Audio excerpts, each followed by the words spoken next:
people like me. You need people like me so you can point your fingers and say, that's the bad guy. That's the bad guy. That's the bad guy. That's the bad guy. That's the bad guy.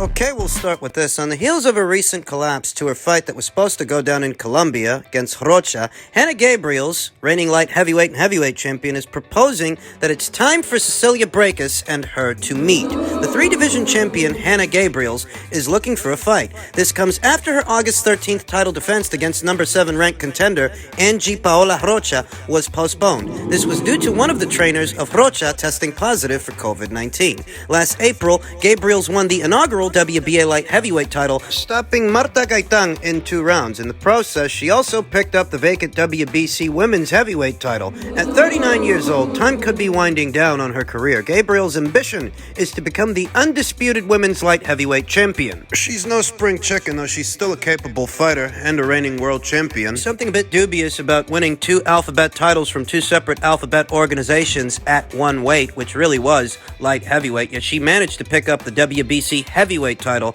in a previous bout. Though it's not the first time that happened. Years ago, Sugar Ray Leonard won 2 alphabet titles at one weight, a super middleweight title and a light heavyweight title, fighting Donnie Lalonde. More recently, in Gervonta Davis's fight with Leo Santa Cruz, there were 2 separate versions of the WBA title on the line for what was a super featherweight contest. Leo Santa Cruz's full WBA title at super featherweight, and Gervonta Davis's secondary title at lightweight. It happens. It happened to Hannah Gabriels in her last fight. She was quoted as saying, "I saw that Cecilia Brækhus has moved up. This has been a fight that I've always wanted to do. When I was at 154, there were opportunities, but for one thing or another, it didn't happen. I think this is the time for us to meet." When Hannah Gabriels said this, the Patricia Brkhus fight that Cecilia Brækhus was about to participate in, that title fight, it hadn't been called off yet, so I wonder if it would alter Hannah Gabriels' enthusiasm to face Cecilia now, trek south to junior middleweight, south of light heavyweight,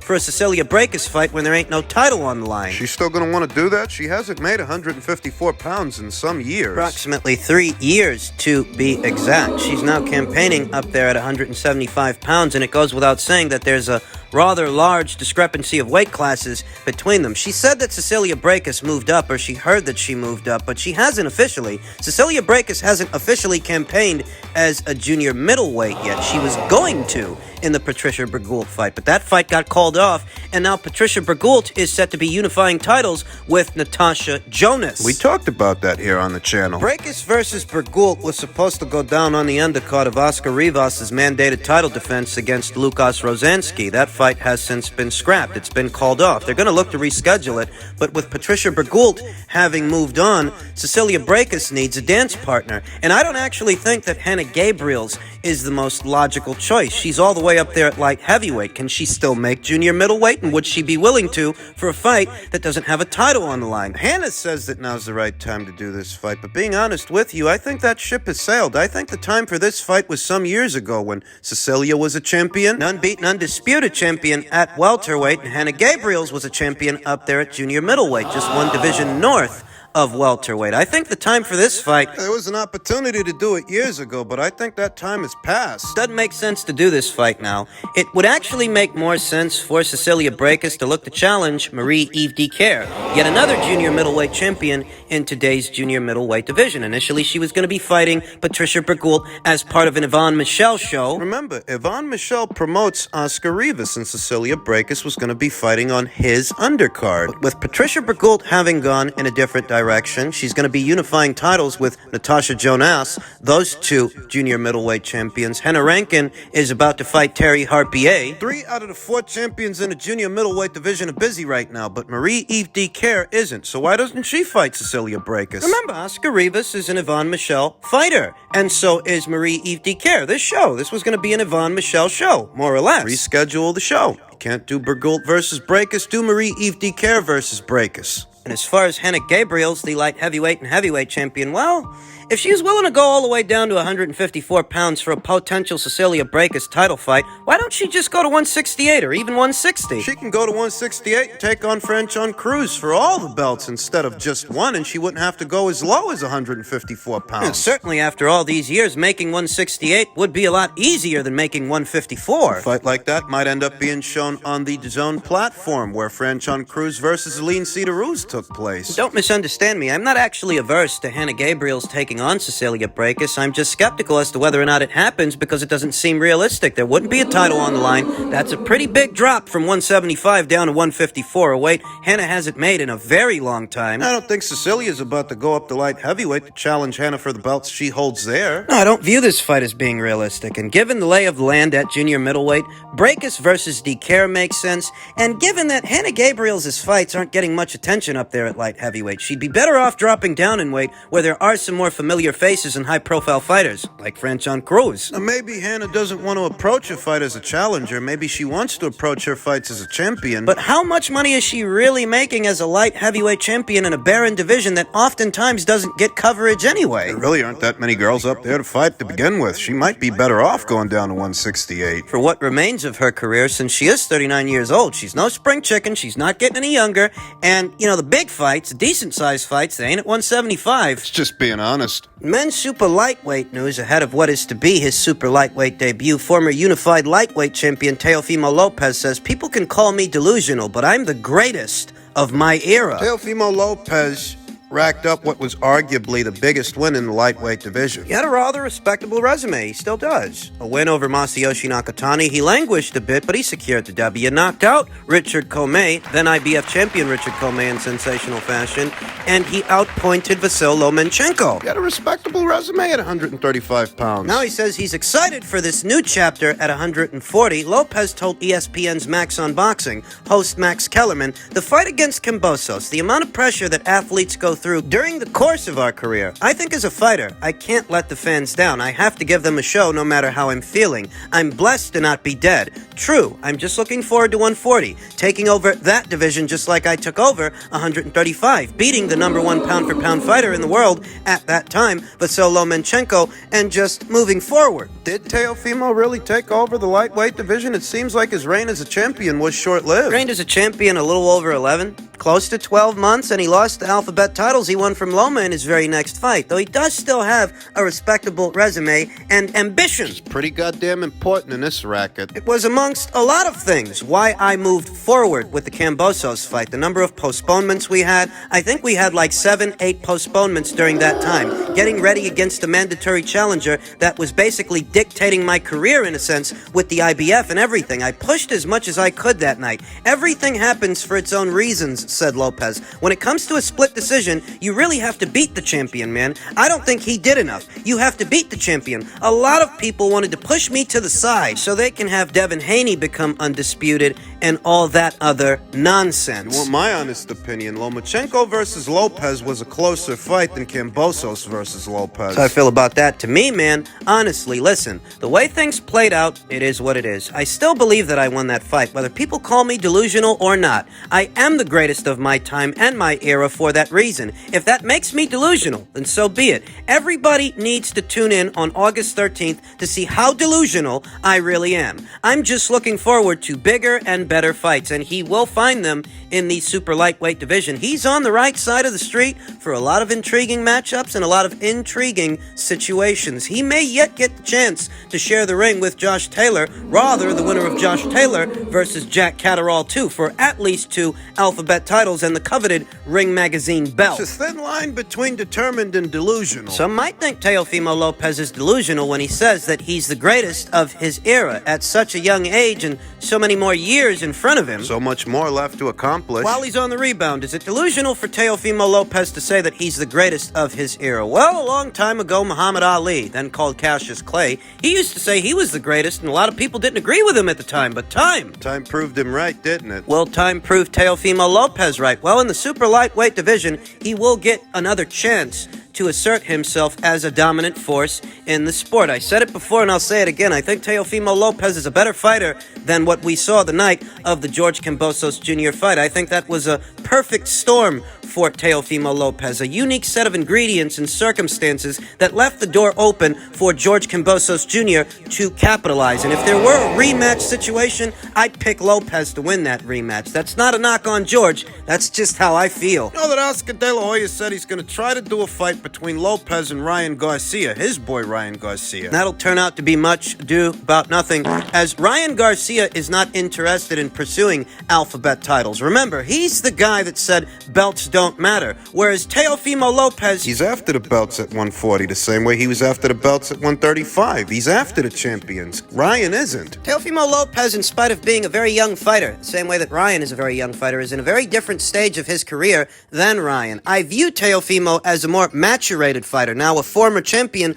on the rebound. Where is Ryan? You heard what Ryan said. Belts don't matter to him. The most he's ever done is win an interim title. He's never shared the ring with a devastating puncher like a Richard Comey, who was also a reigning champion. Never shared the ring with a pound-for-pound talent. A truly elite-level fighter in a Vasyl Lomachenko. Ryan's never come close to fighting somebody like that, so it goes without saying that Teofimo's more experienced than Ryan. I'd wager as a fighter who takes his career a bit more serious than Ryan. He wins this upcoming Campas fight in sensational fashion and gets back to his winning ways. You can expect that Ryan Garcia conversation to linger for a few days before people realize it's not going to happen. At least not next or after next. Ryan Garcia versus Teofimo Lopez is not a fight I'd hold my breath whilst waiting for. Unless you want to turn blue in the face and asphyxiate. No, Teofimo Lopez is on the right side of the street for other fights, and the network connections are there. He's a top-ranked fighter. Top Rank's UK broadcast partner is Sky Sports. Sky Sports and Boxer are the ones putting together Jack Catterall versus Josh Taylor, too, for those alphabet titles, those two belts, and the Ring Magazine. I don't know yet if Top Rank are the ones that are going to carry Jose Zapata versus Regis Prograrius, but it's possible that they do just to keep that green belt on their side of things. It could happen.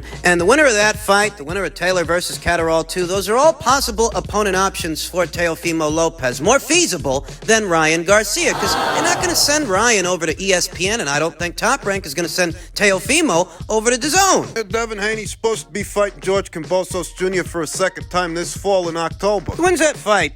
Maybe he sticks around at lightweight for at least one more fight with Vasyl Lomachenko. Maybe they bill that as a pay-per-view, or maybe Devin Haney says fuck all of that, decides to move up to 140 pounds, at which point Devin Haney versus Teofimo Lopez becomes a conversation. And by the time Devin does move up to 140 pounds, who knows? Maybe Teofimo may have won a belt. Or at minimum gotten himself in position to fight for one. You never know. Only time will tell if Teofimo Lopez's candor is either a sign of determination or delusion, but he'll have ample opportunities to prove his worth in today's 140-pound division, which is not for the faint of heart. There are a lot of killers at 140 pounds, I'm telling you. Teofimo Lopez might have to go through one or some of them in order to prove that he really is this era's greatest fighter. Is it premature for such a contention?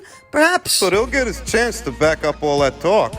Finally, I'm sure most of you have heard by now, it's official. Conor Benn will be venturing north of welterweight to take on Chris Eubank Jr. in a big domestic clash. Reading the room, you can see that this is a fight of considerable value to the Brits. Is Eddie Hearn under pressure to put on big domestic clashes in the United Kingdom due to Sky Sports becoming his rival? Greatest rival these days, if you ask me. Frank Warren's shows really haven't been competition for Matchroom shows the last couple of years, but Sky Sports, that platform being as big as it is in the United Kingdom. Yeah, BT puts on shows every now and then, but they're not the same size scale as a Matchroom show. Now, Sky and Boxer, they have a robust stable of fighters that's still growing. They're currently in the process of poaching several familiar faces from the Matchroom stable, Lawrence Okolie being one among them. We know that April Hunter and Savannah Marshall, Liam Smith, Chris Billum Smith, and Natasha Jonas. Michael Hunter, Huey Fury, these are all familiar faces you've seen on Matchroom shows, and now they're over there at Sky and Boxer, and so was Chris Eubank Jr. up until recently. What do you have, like 2 fights under the Boxer banner over there on Sky? What was it, the Wonique Aldejan fight and the Liam Williams fight? Seems that partnership ended rather abruptly. You got the sense that what Sky wanted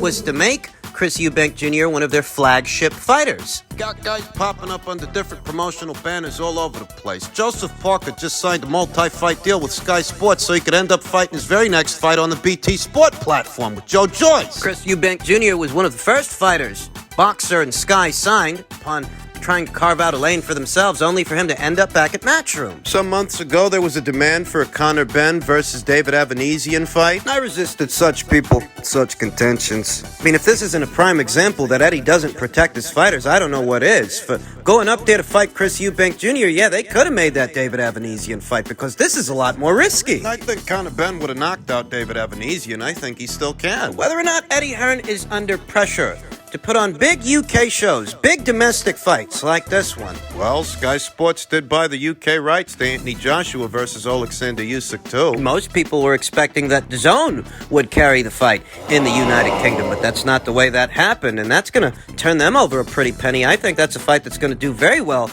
at the box office. In turn, I think the same is true when it comes to this fight, this domestic clash between familiar faces, familiar fighters, and familiar names, Conor Benn and Chris Eubank Jr. This fight almost feels like a rebuttal, a retort to Sky Sports buying the UK rights to Joshua versus Usyk too. All right, you guys want to play?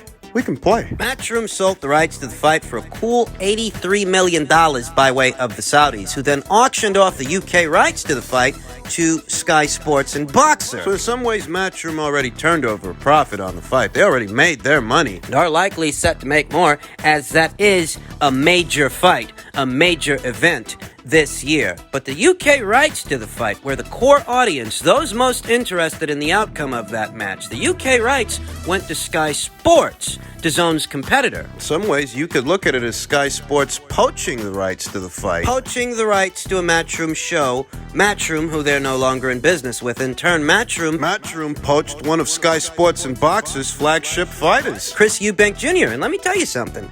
I told you guys a while ago that in spite of Amir Khan and Kell Brook being well past their prime, there is still a lingering interest, enough of a lingering interest to see those guys beat the hell out of each other, that it would turn out to be a big fight in the UK. That's exactly what happened. And the same rings true here, except these two guys, they're not over the hill. They're not shot fighters. They're not past their prime. And this fight has all the elements, all the ingredients of a major fight, a major domestic clash. This is going to be billed as a pay-per-view over there in the United Kingdom. I'm not sure about that in the United States. Here in the United States, you already have mouthy Americans telling the Brits to curb their enthusiasm that this isn't a major fight, but American xenophobia has never stopped the Brits from throwing a party. I'm telling you, the Americans still seem to think that it's not a party unless they're invited. There ain't a lot of fights that have been happening this year here in the US of A that will rival the scale and size and the fan participation, the fan reaction of Conor Benn versus Chris Eubank Jr. when it goes down in the fall. You're going to see. This is a very big fight, whether you're excited or not.